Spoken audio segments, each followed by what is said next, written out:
Oh, YouTube! Welcome back once again. I am your host, Daniel Varr, and this is a show I like to call Random Things.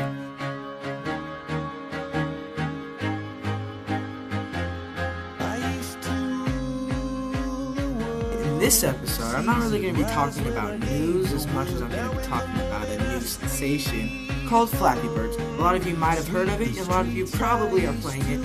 I don't know. I play it sometimes. It's very frustrating. It's almost like a rage game, I guess. I don't know. But my high score is 5. Just saying, I don't know. I don't play it very often, and when I do, I suck.